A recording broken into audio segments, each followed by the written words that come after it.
알고 있으면 유용한 법률 정보가 가득합니다. 법대로 합시다 더 로이어. 오늘도 일상 속에서 겪을 수 있는 다양한 법적 분쟁들 살펴보고요. 속이 시원해지는 해결책도 알아보도록 하겠습니다. 자, 오늘 첫 번째 사건 바로 열어볼게요. 어떤 내용인지 화면으로 확인해 보시죠. 당당만들 안녕. 운동 방금 끝내고 왔어요. 이거 언제 오픈하냐고. 벌써 다 마셨다고.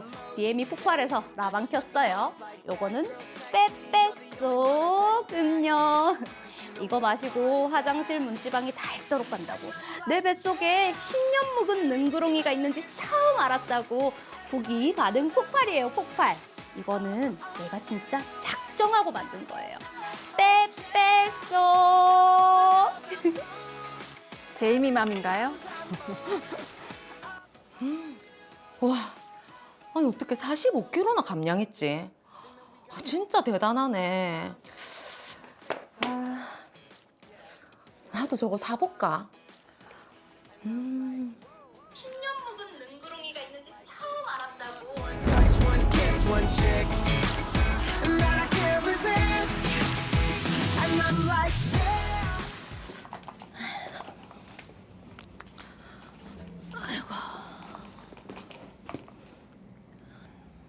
언어 수업은 다음 주 수요일 날 보강하기로 했고 빈이 기다리는 동안 폰 좀 봐야지. 아, 맞다. 미래맘 TV 프로그램 출연해서 일상 공개했다는데 너튜브에 다시 보기 떴을라나? 헉, 여기 있네. 우리 유아 수업 받는 동안 계단 오르기라도 쉬지 않고 해줘요. 계단 오를 때도 그냥 오르는 게 아니라 자세, 호흡 신경 쓰면서 하면 운동 효과가 훨씬 더 좋아요.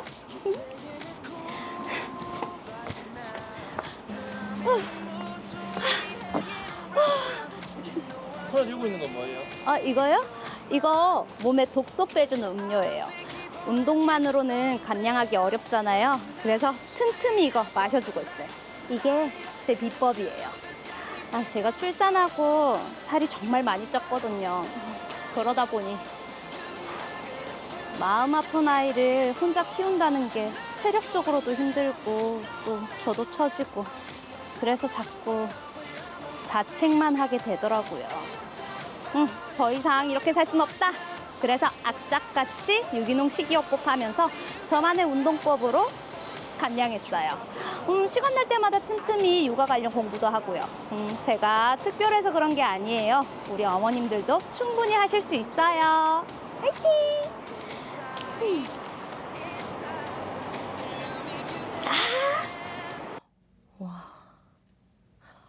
나도 한번 해볼까? 별그램에 미래맘이 운영하는 유기농 아카데미도 있다던데. 보자. 아, 여기 가입 링크 있네. 그래, 해보자. 나도 우리 비니한테 당당한 엄마 모습 보여줘야지. 예, 감사합니다. 저는 미래맘의 이야기에 큰 감명을 받아 그녀가 운영하는 유기농 아카데미 건강그룹에 가입했습니다. 이 모임에서 미래맘은 자신만의 프리미엄 유기농 식단 키트를 공동구매 형식으로 판매했고 저희 회원들은 월 25만 원씩 납부하면서 코칭과 제품을 제공받았습니다. 처음에는 SNS 채팅방으로 소통하다가 점차 정기적인 오프라인 모임으로 발전했습니다. 오랜만이에요. 다들 잘 지내셨어요? 어머, 윤희 언니. 몸이 너무 좋아지신 것 같은데. 진짜 미래맘이 코칭해준 대로 하니까 몸이 훨씬 가볍고 아침 일어날 때 엄청 개운해요. 아유, 그렇다니까 제가 더 좋네요. 지영 씨는요? 저도 3kg 정도 빠진 것 같아요. 아무래도 아기 키우면서 식단 지키기가 쉽진 않죠. 그래도 포기하지 않고 우리 파이팅해요. 네. 참, 이번에 회원분들한테도 따로 공지사항 돌렸는데 제가 이걸 조금 확장해 보려고 해요. 유기농 식단 배달 플랫폼을 조금 키우고 싶어서. 어머, 좋은 생각이네요. 투자자 모집하고 있어요. 관심 있으시면 부탁 좀 드려요. 다른 회원들도 참여했나요? 소형맘은 800만 원 투자했고요. 3천만 원 정도 투자하겠다는 회원분도 계세요. 그냥 단순히 사업을 확장하겠다는 게 아니라 수익금 일부를 지영 씨나 저처럼 특별한 아이를 키우는 엄마들이 경제적 자립을 할 수 있게 도움을 주는 게 제 목표예요. 진짜 좋다. 좋은 취지네요. 미래맘의 비전에 동의해 전 주택담보대출을 받아서 2,800만 원을 투자했습니다. 투자금을 모은 미래맘은 미래 오가닉 브랜드를 론칭했습니다. 그런데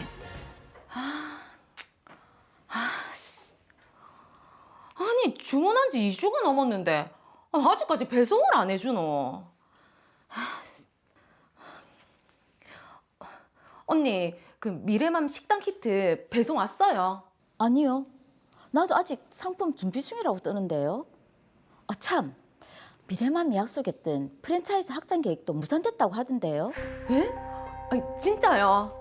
주문한 식단 키트의 품질이 떨어지거나 배송이 지연되는 일이 잦아지는 등 여러 문제가 발생하기 시작했습니다. 이뿐만이 아니었습니다. 당당맘들 불편을 드려 미안해요.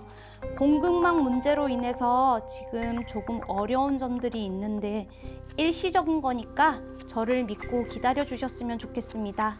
다시 한번 사과드립니다. 설마 일시적인 공급망 문제라 하니까 뭐 괜찮겠지?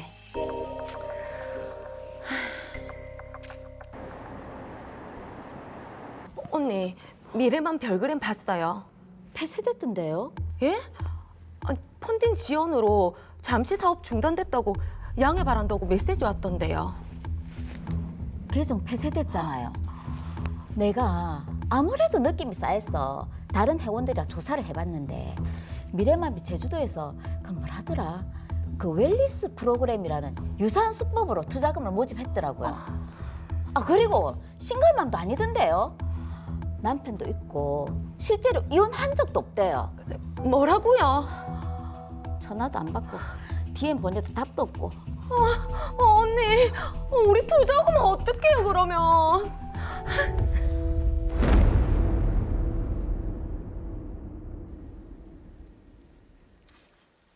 네, 인플루언서 사기 사건입니다. 지금 지영 씨와 윤희 씨가 미래맘을 믿고 투자까지 했는데 어떡합니까? 그렇죠. 지금 이게 빠른 해결책이 좀 필요해 보이는데요. 사건 정리부터 먼저 해보죠.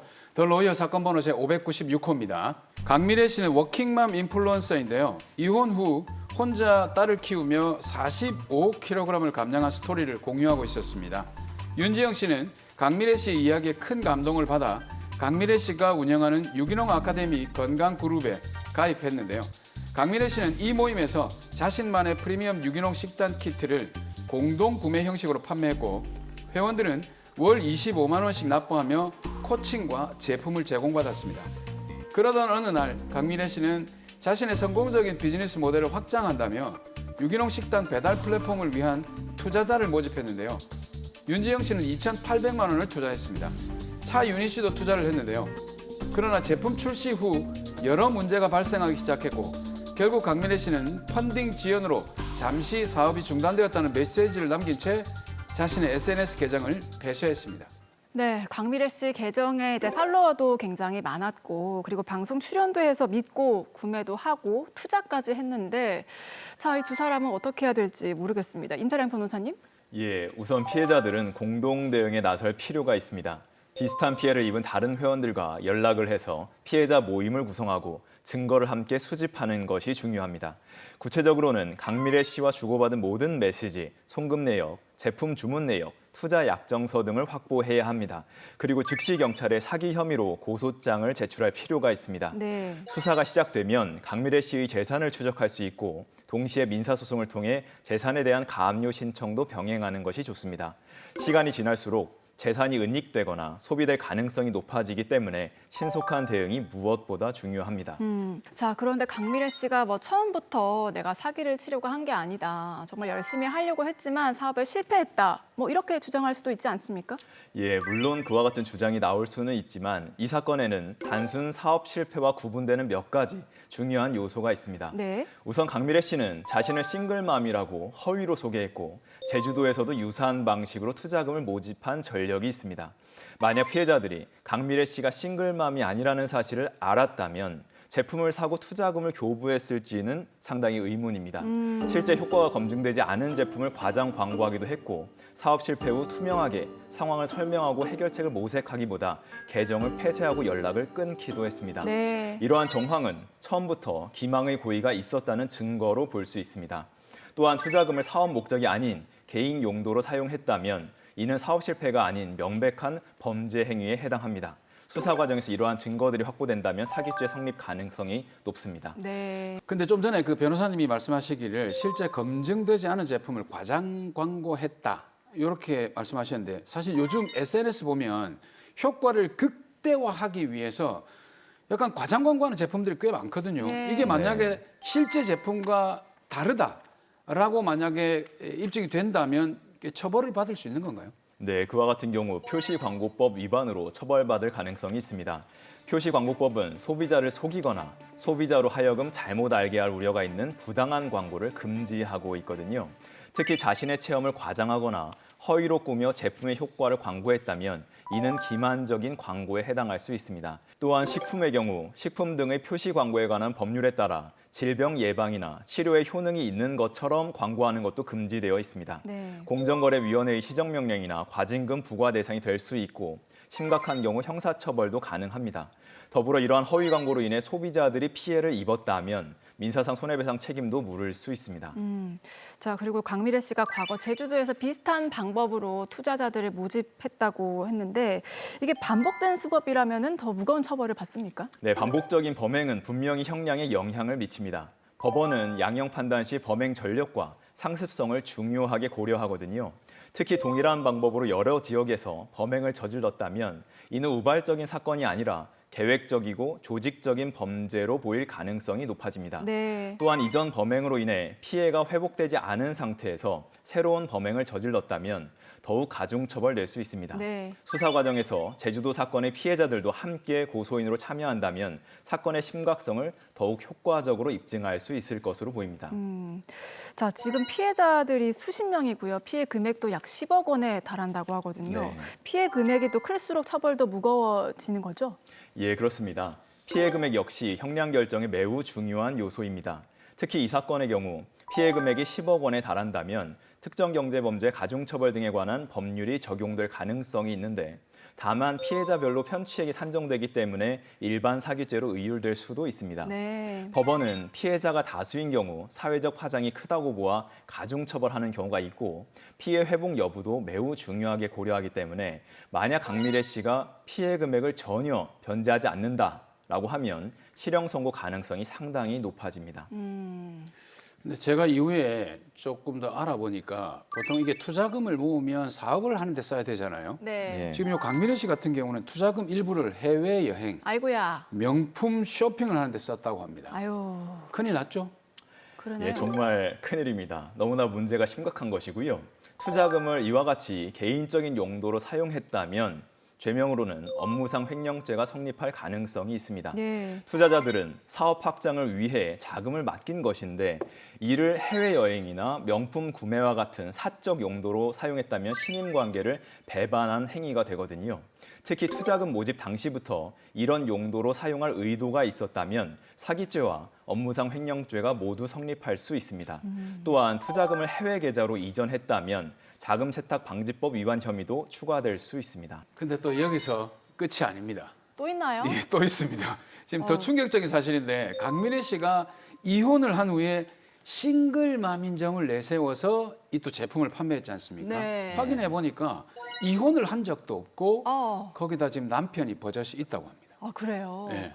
이게 싱글맘인 줄 알고 더 마음이 쓰여서 제품을 구매한 그렇죠. 네, 그런 케이스인데 자, 이것조차 가짜였습니다. 그리고 남편이 그럼 아내 강미래 씨가 SNS에 싱글맘인 척 게시물을 올리고 그 점을 이용해서 사업을 했다는 거를 모를 리가 없잖아요. 그렇죠.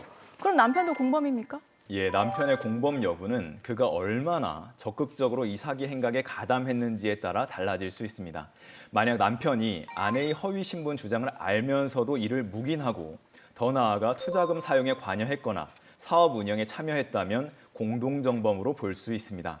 특히 투자금으로 구입한 명품이나 해외여행의 혜택을 함께 누렸다면 이는 범죄의 이익을 공유한 것으로 볼 수가 있거든요. 네. 또한 남편이 적극적으로 가담하지 않았다고 하더라도 아내의 범행을 알면서 이를 방조했다면 방조범으로 처벌받을 수 있습니다. 수사 과정에서 남편의 역할과 관여 정도를 명확히 밝혀내는 것이 중요하고 이를 위해 부부 간 통화 기록이나 메시지, 공동 계좌 내역 등을 확인할 필요가 있습니다. 자, 지금 강미래 씨의 죄가 한두 개가 아닌데 또 문제가 되는 것이 강미래 씨가 판매한 유기농 식단 키트 이것도 정식 허가나 사업자 등록이 안 된 상태였다고 하는데요. 이것도 문제가 되지 않을까요? 예, 당연히 문제가 됩니다. 식품을 판매하는 경우 식품위생법에 따른 허가나 신고가 필요한데 이를 무시하고 판매했다면 무신고 영업으로 처벌받을 수 있습니다. 정식 사업자 등록 없이 유기농 식단 키트를 판매했다면 세금 신고와 납부를 하지 않았을 가능성이 높기 때문에 네. 조세포탈 혐의로 조세범처벌법 위반도 문제될 수 있습니다. 또한 전자상거래법 통신판매업자 신고 의무도 위반했을 가능성이 높습니다. 이러한 행정법규 위반은 형사처벌과는 별도로 과태료나 영업정지 등의 행정처분 대상이 될 수 있고 이런 여러 법규 위반은 강미래 씨의 사업이 처음부터 불법적인 방법으로 운영되었음을 보여주는 증거가 될 수 있습니다. 지금 또 보태기가 좀 민망한데 또 보태야 될 게 있습니다. 뭐 있습니까? 투자자를 모을 때 개인 정보를 이렇게 받지 않습니까? 예. 꼭 개인 정보를 받아서 사진 같은 거를 무단으로 모자이크만 살짝 해가지고 마케팅에 활용을 했거든요. 아. 이것도 문제가 될 것 같은데요. 예, 정말 이 사건 문제가 끊임없이 나오는 것 같습니다. 회원들의 개인정보와 사진을 말씀하신 것처럼 무단으로 마케팅에 활용하는 행위는 개인정보보호법 위반에 해당합니다. 개인정보보호법에 따르면 정보 주체의 동의 없이 개인정보를 수집하거나 목적 외로 이용하는 것은 불법입니다. 네. 특히 회원들의 사진은 고유식별 정보로 더욱 엄격한 보호를 받습니다. 단순히 모자이크 처리를 했다고 하더라도 식별 가능한 형태로 사용했다면 여전히 법적 문제가 됩니다. 네. 또한 최초 수집 목적은 건강 코칭이었는데 다른 목적인 마케팅으로 개인정보를 활용했다면 이는 목적의 이용에 해당하여 5년 이하의 징역 또는 5천만 원 이하의 벌금에 처해질 수도 있습니다. 더불어 회원들의 개인 사연을 무단으로 공개한 것은 사생활 침해나 어떤 프라이버시 위반이 될 수가 있기 때문에 이로 인한 명예훼손 가능성이 있어서 민사상 손해배상 책임이 발생할 수도 있습니다. 네. 따라서 이 부분도 형사고소와 함께 민사상 손해배상 청구의 근거가 될 수 있습니다. 네. 듣다 보니까 강미래 씨 정말 지금 문제가 어우, 상당하신데. 한두 가지 아니에요. 근데 가장 중요한 게 이제 투자자들에게 중요한 것이 투자한 돈을 돌려받을 수 있을지 이 문제거든요. 네. 어떻게 보세요? 참 이런 경우에 투자금 회수가 쉽지 않은 문제입니다. 아, 우선 투자자들이 투자금을 회수하기 위해서는 강미래 씨의 재산을 파악하는 것이 중요합니다. 그런데 형사고소와 함께 민사소송을 제기해서 이와 같은 가압류나 보전 처분을 신청해서 절차를 진행한다고 하더라도 이미 강미래가 투자금을 모두 소비해 버렸다면 회수가 어려울 수가 있거든요. 따라서 피해자들은 공동대응위원회와 같은 어떤 협의체를 구성해서 집단 소송을 제기하고 경찰 수사를 통해 은닉 재산을 빠르게 추적하도록 하는 조치를 취하는 것이 필요합니다. 네. 만약 강미래 씨가 형사처벌을 받더라도 실제 피해 회복이 이루어지지 않는다면 피해자들의 고통은 계속될 수 있기 때문에 초기에 재산 보전 조치를 취하는 것이 매우 중요합니다. 네, 요즘 정말 많은 분들께서 SNS를 이용을 하시는데요. 이 사건 보신 것처럼 화려한 SNS의 이면 속에는 정말 또 추악한 실체가 숨겨 있을 수도 있다는 점 또 주의를 하시고 기억하셨으면 좋겠습니다. 자, 이 사건 정리해 보겠습니다. 마지막으로 시청자분들께도 한 말씀 해주시죠. 네, SNS 인플루언서의 영향력이 커지면서 이를 악용한 범죄도 증가하고 있습니다. 이번 사건은 화려한 SNS 이미지 뒤에 숨겨진 기망행위의 위험성을 보여줍니다. 특히 주의해야 될 점은 단순 노출 효과, 이른바 에펠탑 효과입니다. 네. 처음에는 싫어하거나 무관심했지만 대상에 대한 반복 노출이 거듭될수록 호감도가 증가하는 현상, 자주 보면 정들고 네. 또 이제 심리적으로 좋아지는 이러한 효과를 에펠탑 효과라고 하는데 오. 인플루언서들이 선별적으로 올린 좋은 모습을 반복해서 보다 보면 점차 호감도가 증가하게 될 수 있습니다. 네. 투자자들은 화려한 이미지나 감성적 호소에 현혹되지 말고 사업 계획의 구체성과 실현 가능성을 객관적으로 판단해야 합니다. 투자 전에는 인플루언서의 과거 이력과 사업 실적을 확인하고 소액으로 시작하여 신뢰를 쌓아가는 것도 중요한 부분입니다. 무엇보다 투자 시에는 정식 계약서 작성과 사업자 등록 여부와 같은 기본적인 사항을 반드시 확인해야 합니다. 피해를 입은 분들은 신속한 법적 대응을 하시기를 권해드립니다.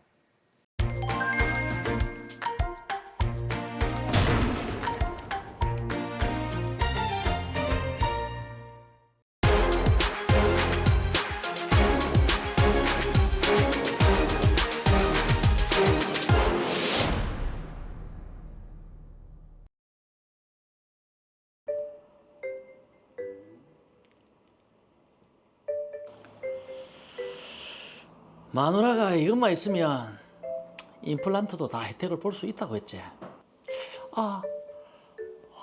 시끈시끈하고 요즘 씹는 것도 영 힘든데. 그래, 걱정 없이 치과 다녀와도 되겠네.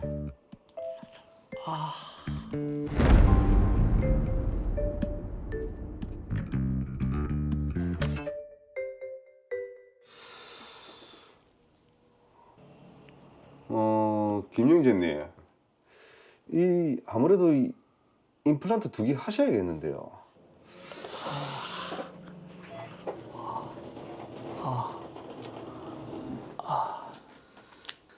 이 양쪽 아래 어금니 상태가 너무 안 좋아서 지금은 재기능을 할 수가 없습니다. 그래서 요즘 밥을 제대로 못 먹습니다. 일단 건강이 우선이니까 저 임플란트 하는 걸로 하시고 뭐 자세한 거는 우리 김 간호사가 뭐 설명해 드릴 겁니다. 예, 알겠습니다. 임플란트는 아래쪽 어금니 2개 하셔야 되고요. 잇몸이랑 턱뼈 안에 티타늄으로 된 임플란트 하실 거고 한 3개월 뒤에 보철모를 연결하는 겁니다. 김영재님 잇몸 상태에 따라서 기간이 조금 더 길어질 수도 있고요. 예. 그런데 이게 보험이 된다고 하던데. 네, 보험 있으시면 처리해 드릴게요. 치료는 한꺼번에 하시는 게 편하시겠죠? 예, 그럼요. 그럼 다음 예약 일정 잡고 가실게요. 예. 언제로 하시겠어요? 제가 22일부터.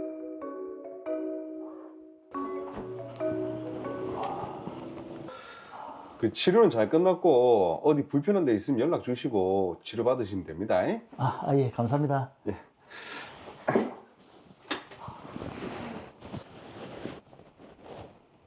김영재님, 전에 보험 얘기하셨죠? 서류 바로 준비해 드릴게요.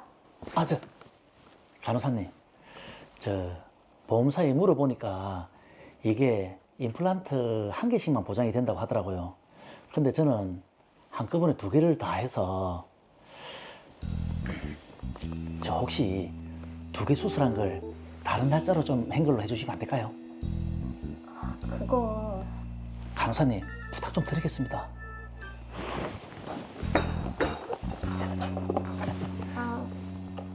한번 알아볼게요. 예.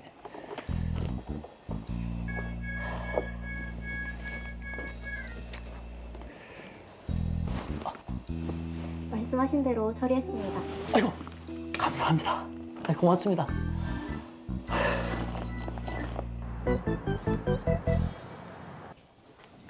원장님. 아니 무슨 일인데 김 간호사가 호들갑입니까? 경찰에서 연락이 왔는데 저희 치과가 보험 사기에 연루가 됐다고. 예? 보험 사기요? 그게 말이 됩니까? 실은 지난번에 김영재님 수술 내역서 작성할 때 보험사에서 한 번에 임플란트 1개만 보장이 된다 해서 2번 수술한 걸로 적어드렸었거든요. 그게 문제가 됐다고. 뭐라고요? 아니 김 간호사, 수술 내역을 마음대로 작성하는 게 말이 됩니까? 예? 죄송합니다, 원장님. 정말 죄송합니다. 이게 그렇게 큰 문제가 될 줄도 모르고. 진짜 미치겠네 진짜 그게 쩌는 거. 죄송합니다.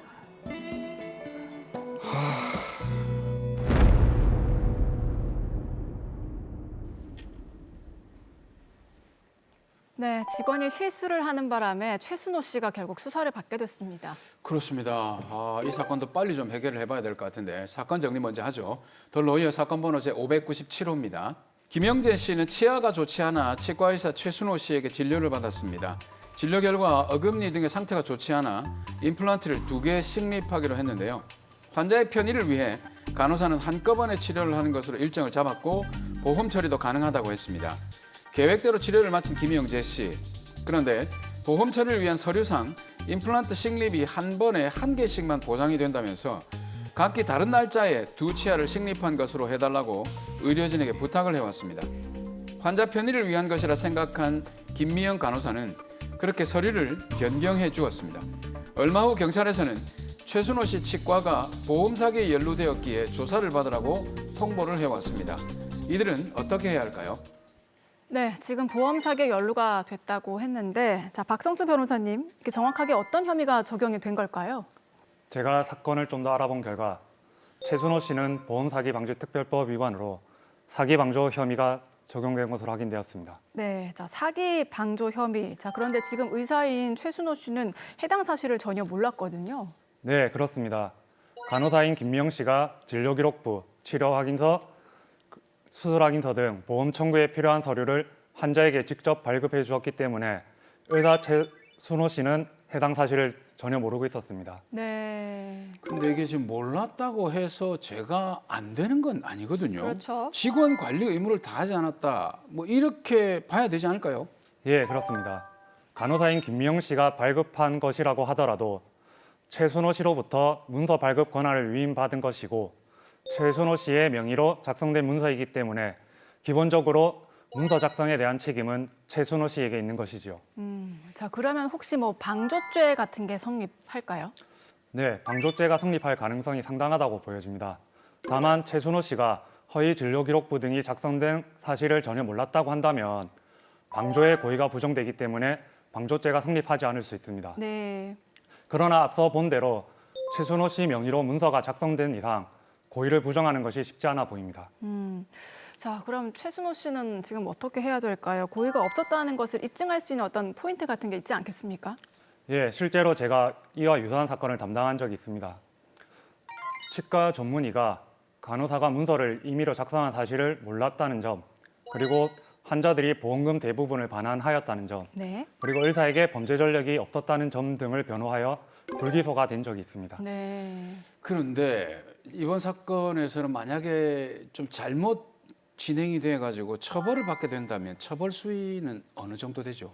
예, 사기 방조죄가 성립된다면 보험 사기의 피해금 규모에 따라서 징역이나 금고를 선고받을 수 있고, 그리고 범죄 전력이나 양형 사유에 따라서 집행유예나 벌금을 선고받을 수도 있습니다. 네. 만약에 의사인 최순호 씨가 금고 이상의 집행유예를 선고받게 된다면 의료법 8조 등에 따라서 의사 면허 정지 또는 취소 등 추가적인 행정처분을 받을 수 있습니다. 자, 지금 그 환자의 편의를 봐주려고 간호사인 김미영 씨가 기록상 수술 날짜를 바꿔주는 바람에 이런 일이 생겼는데, 이게 원칙적으로는 치료 내역을 임의로 변경할 수가 없는 것이죠? 네, 간호사의 문서 작성이나 변경 권한은 별개의 문제이나 이 사건과 같이 허위의 사실을 기재하는 것은 절대 안 됩니다. 네. 자, 그러면 김미영 간호사도 지금 처벌을 받게 됩니까? 네, 김 간호사 역시 사기 방조나 사기의 공동정범으로 의율될 수 있고, 형법상 허위 진단 작성죄, 의료법상 제22조 제3항 위반으로 처벌될 수 있습니다. 또 하나 또 중요하게 짚어봐야 될 부분이 있는데요. 보험금 사기가 연루가 되면 이 보험금을 청구한 환자도 조사를 받게 되지 않습니까? 네. 지금 보험금 청구한 김영재 씨, 보험 사기가 성립할까요? 어떻습니까? 네, 맞습니다. 보험사에 직접 보험금을 청구하는 것은 환자인 김영재 씨이기 때문에 보험 사기의 정범, 즉 주범으로 사기죄가 성립할 수 있습니다. 실제로 환자들이 보험 사기로 조사를 받는 경우가 상당히 많습니다. 네, 자, 환자들이 보험 사기인 줄 모르고 보험금을 청구했다가 이게 보험 사기로 조사를 받는다고 하니까 저희도 보험 그 환자가 될 수도 있잖아요. 알고 있어야 될 것 같아요. 그렇죠. 네. 사실 뭐 이게 그냥 해줄 거 보험약관에서 딱 해줄게 이렇게 하면 될 거를 이렇게 복잡하게 자꾸 그 빈틈을 만들어 놓으니까 네. 계속해서 이런 어떤 사기의 유혹에 빠지게 되거든요. 그렇지 않습니까, 변호사님? 예, 그렇습니다. 이 사건에서 보장을 그렇게 정한 이유까지는 정확하게 알지는 못하지만 제가 이번 사건을 계기로 다른 보험약관들도 조사를 해봤는데 네. 모든 보험이 김영재 씨가 가입한 보험처럼 이렇게 보장을 하는 것은 아니었습니다. 다른 보험의 경우 한 번에 여러 개의 임플란트를 하더라도 전부 보장해주는 경우가 많았거든요. 네. 김영재 씨의 입장에서는 이러한 사정을 형사사건에서 양형사유로 주장할 수 있을 것으로 보입니다. 개인적으로는 다소 환자에게 불합리한 보전 규정이 아닌가 이렇게 생각하고 있습니다. 네. 자, 사실 뭐 보험 사기하면 정말 어마어마한 치밀한 계획을 세우고 내가 사기를 한번 쳐봐야겠다. 이런 마음을 가지고 이제 사기가 일어나는 줄만 알았는데 이렇게 의도치 않게 사기에 휘말리는 경우도 꽤 많은가 보네요. 예, 그렇습니다. 의도치 않게 사기에 휘말리는 경우가 상당합니다. 이 사건처럼 치료를 받으려고 하니 보장보험에 해당하지 않아서 급하게 치료 내역을 속이게 되어 사기 범행에 이르게 되는 경우도 있고요. 네. 실제로 치료나 수술을 받다가 다른 치료를 추가적으로 하게 되면서 사기 범행에 이르게 되는 경우도 상당히 많습니다. 야, 이게 참 보험 사기에 휘말리지 않으려면 의사, 환자 모두 주의가 좀 필요할 것 같은데 뭐 어떤 주의를 좀 기울이는 게 좋을까요? 네, 우선 환자의 경우 보험 가입 시에 약관을 잘 살펴보고 필요한 보험을 가입해서 보장을 받는 것이 중요하다고 보여집니다. 네. 이 사건의 경우 이제 그 약관 자체에 대해서도 한번 다퉈볼 수 있었다고 보여지거든요. 그렇죠. 예, 그리고 의료기관의 경우 환자의 부탁이 있다고 하더라도 보험 사기가 성립할 수 있다는 사실을 인지하고 그 부탁에 대해서 잘 대응할 필요성이 있겠습니다. 네. 추가로 의사의 경우 자신의 명의로 발행되는 문서에 관하여 관리에 좀 더 신경 쓸 필요성이 역시 있고요. 네. 자, 이 사건 마무리를 해보겠습니다. 마지막으로 시청자분들께도 한 말씀 더 해주시죠. 네, 보험금을 다소 가다 청구하는 경우가 적지 않은 만큼 이에 대한 경각심이 부족한 경우가 많습니다. 다른 환자들이 별 문제가 없었다거나 이 병원에서는 잘 처리해준다는 얘기를 듣더라도 한 번 정도는 더 주의할 필요성이 있습니다. 보험금 청구는 자신의 권리이기 때문에 현명하고 정당하게 보험금을 청구하여 자신의 권리를 잘 누리시길 바랍니다.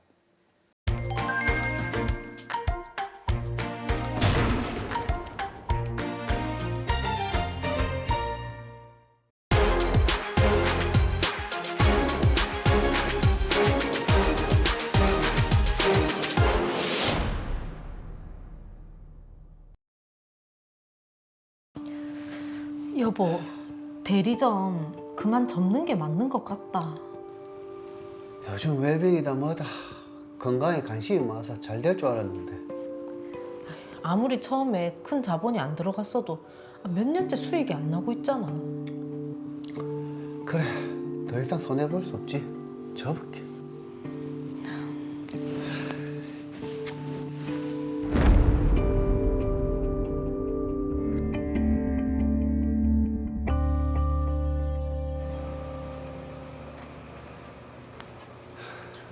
아직 오픈도 안 했구만. 이 식당은 왜? 여보, 이제 이 가게 내 가게다. 뭐? 대리점 망하고 그냥 안정적인 직장 구하기로 했잖아. 월급 받아서 돈 모아가지고 언제 부자 될래? 앞으로 우리 정인이 고등학교, 대학교 들어가면 나갈 돈도 많은데. 그리고 여보, 나는 절대로 남 밑에서 일 못하겠다. 그래도 그렇지. 이번엔 진짜 대박 날 거다. 여기 아파트 단지도 많고 유동인구도 많아서 장사 잘 된다고 하더라. 가게며 권리금이면 돈 많이 들어갔을 건데. 내 명의로 대출 좀 받았고 아버지 명의로 대출 좀 받았다. 아버님까지? 이번엔 진짜 자신 있으니까 우리 가족들 도움도 받고 그랬지. 걱정하지 마라. 남편은 결혼 후 원래 다니던 직장을 그만둔 후 사업을 시작했습니다.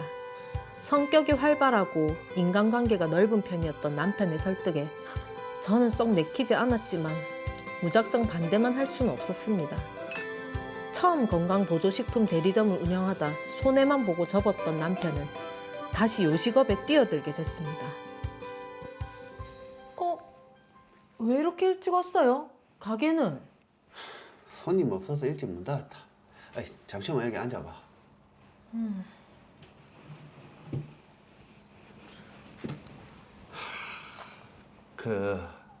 당신 명의로 3천만 원만 좀 대출 받을 수 있나? 3천만 원 또 왜? 아니, 코로나 때문에 장사가 안 되니까 뭐 종업원들 월급도 밀려 식재료비도 밀렸고 좀 부탁하자. 이 시기만 잘 넘기면 내가 다 갚을게. 아니, 코로나 터지기 전에는 장사 잘 됐잖아. 알겠어요. 이런저런 이유로 가게가 잘 운영되지 않자 결국 남편은 제 명의로 대출을 받기 시작했습니다.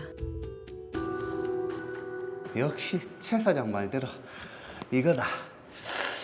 코로나 때문에 사람들이 외식을 아예 안 하니까 요 밀키트 이거 대박 치겠는데. 여보, 오늘 가게 좀 보러 온 사람 있었어요? 당신 왔나? 이리 와서 이것 좀 먹어봐라. 응? 자.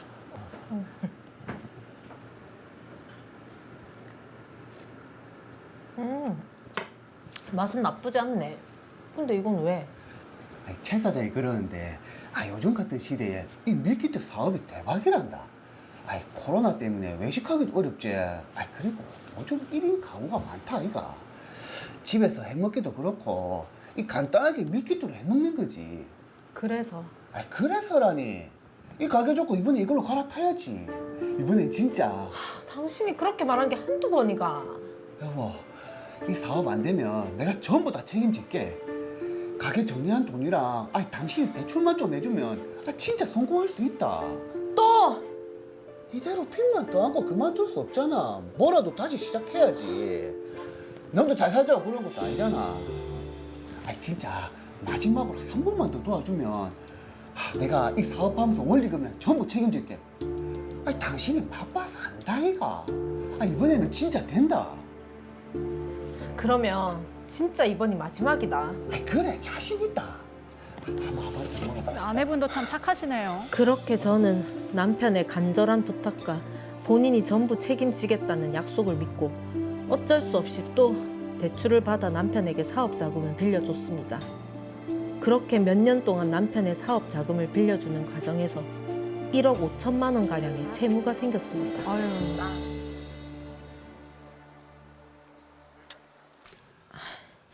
여보, 이번 달에 아버님 칠순인데 잔치는 못 해드려도 용돈은 드려야지. 혹시 100만 원 정도 해줄 수 있나? 이번 달에 번 돈 내 명의로 받은 대출 상환부터 해야 된다. 그리고 사정도 어려운데 뭐 100만 원씩이나 드리노? 그래도 참, 그리고 정인이 중학교 들어가면 이제 학원도 보내야 하고. 그래서? 아니, 내 월급 300만 원으로 너무 빠듯하니까 당신이 좀... 이때까지 정인이 학원 한번 보낸 적 없잖아. 참 능력 없는 아빠라 미안하네. 일이 안 풀리는 걸 내보고 어쩌라고. 거래처 약속 있어서 나가봐야 된다. 나중에 얘기하자. 남편은 10년 넘게 사업을 운영하면서 제대로 된 생활비를 준 적이 없었습니다. 무엇보다 사업이 잘 되지 않으면서 신경이 매우 날카로워졌고 자주 화를 냈습니다. 집에 있는 시간 자체가 잘 없었습니다. 모든 걸 혼자 도맡아야 했던 저는 점점 지쳐갔습니다. 그러실만 하네요.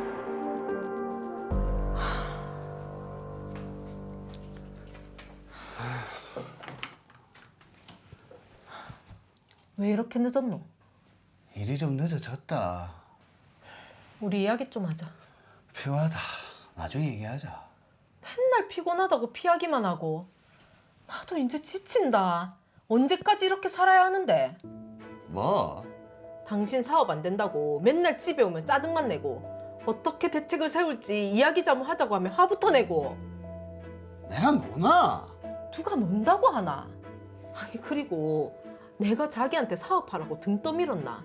당신 10년 넘게 사업하면서 생활비 한 번 제대로 준 적 없다. 내 월급으로 맨날 생활비에 애들 교육비에 거기다가 당신 사업한다고 빌린 대출 원리금까지 내가 안 밀리고 계속 갖고 있었다고. 나도 힘들다. 뭐? 그걸 말이라고 하나? 아니 언제는 당신이 다 책임진다며? 진짜 나도 지친다 지쳐. 앞으로 어떻게 할 건데?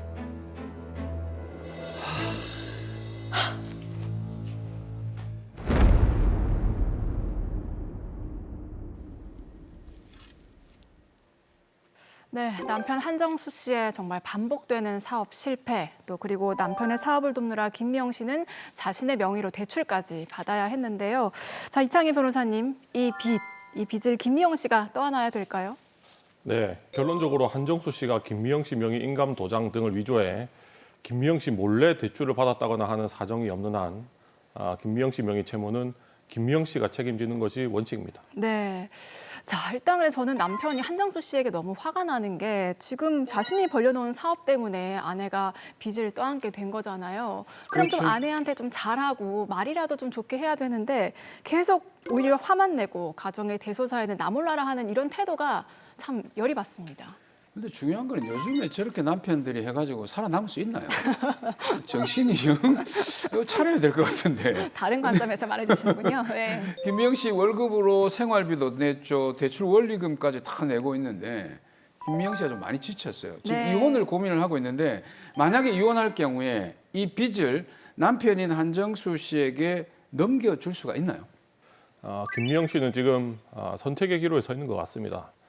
첫 번째, 남편을 믿고 그래도 더 버텨본다. 두 번째, 남편을 더 이상 믿을 수 없다면 내 살 길을 찾는다. 가장 좋은 것은 부부가 힘을 합해 이 상황을 극복해 나가는 것입니다. 어느 한 사람의 노력만으로 이 상황을 해결해서도 안 되고 해결할 수도 없습니다. 네. 그런데 남편 한정수 씨가 이 상황을 해결할 의지와 능력이 없다면 김미영 씨는 당연히 이 상황에서 벗어날 방법을 찾아야 됩니다. 부부 사이의 신뢰가 무너졌다면 이혼을 고려해 볼 수 있는데요.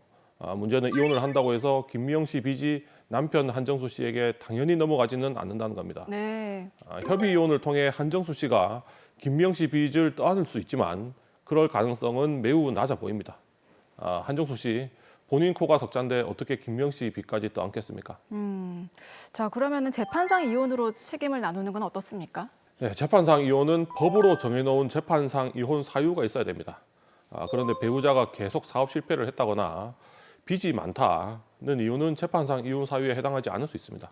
자, 그런데 남편 한정수 씨는 본인이 번 돈을 본인의 채무 상환에만 쓰고 지금 가정의 경제에는 전혀 기여하지를 않았거든요. 제가 봤을 때는 두 사람 사이가 이미 결혼 생활을 계속 유지할 수 없을 만큼 파탄이 난 것 같거든요. 네, 보통 경제적 문제가 있는 가정에는 가정 불화가 없을 수 없겠죠. 네. 가정 불화나 그로 인해 신뢰관계가 무너졌다는 사정 등은 재판상 이혼 사유에 해당할 수 있습니다. 그러면 재판상 이혼을 통해 김미영 씨는 무엇을 얻을 수 있는지를 살펴봐야 되는데요.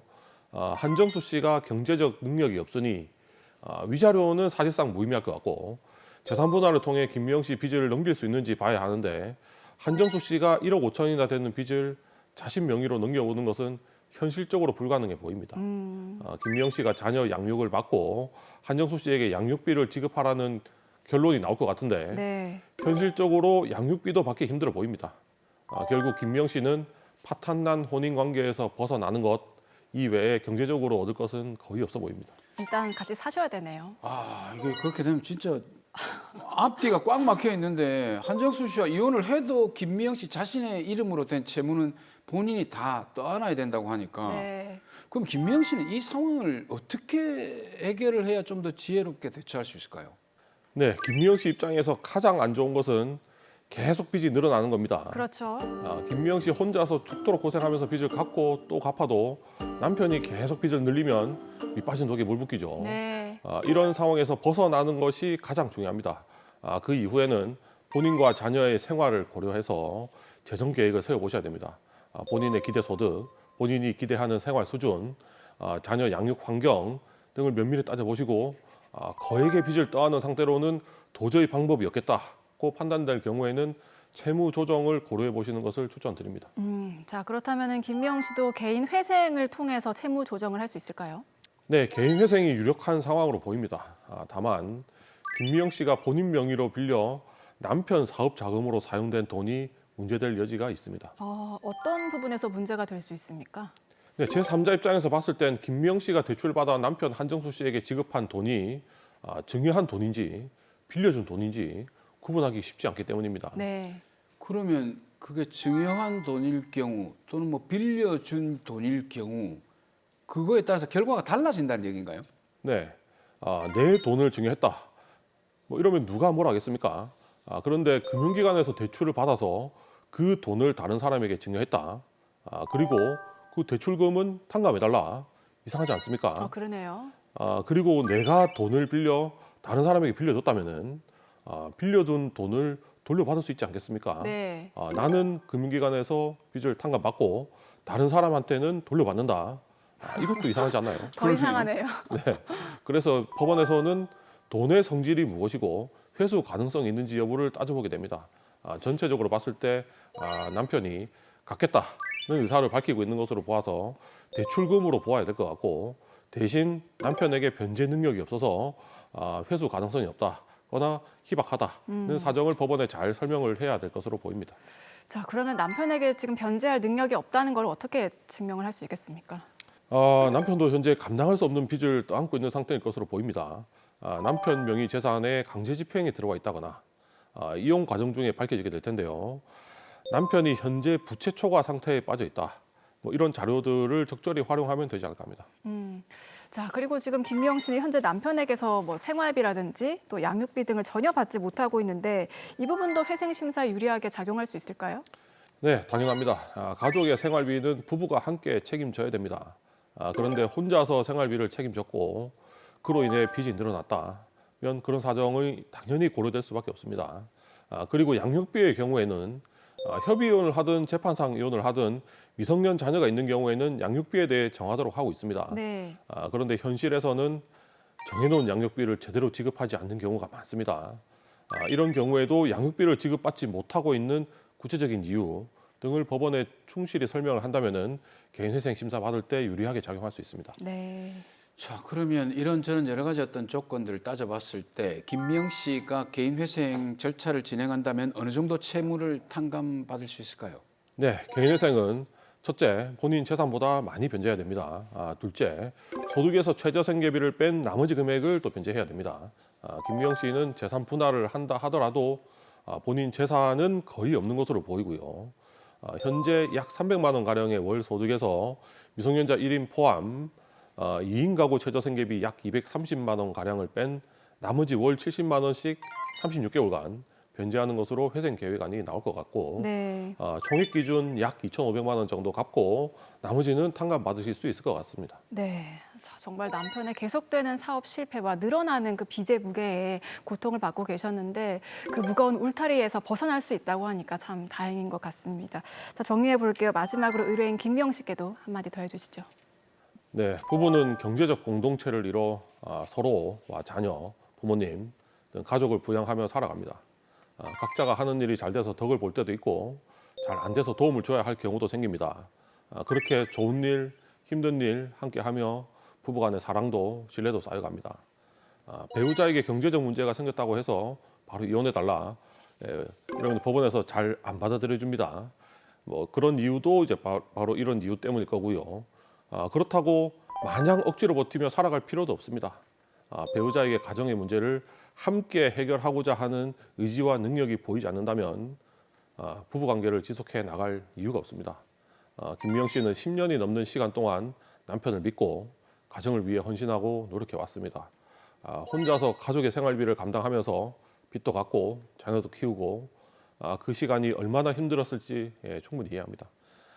일단 감당하기 힘든 상황에서 벗어나시고 본인과 자녀의 미래를 위한 선택이 필요해 보입니다.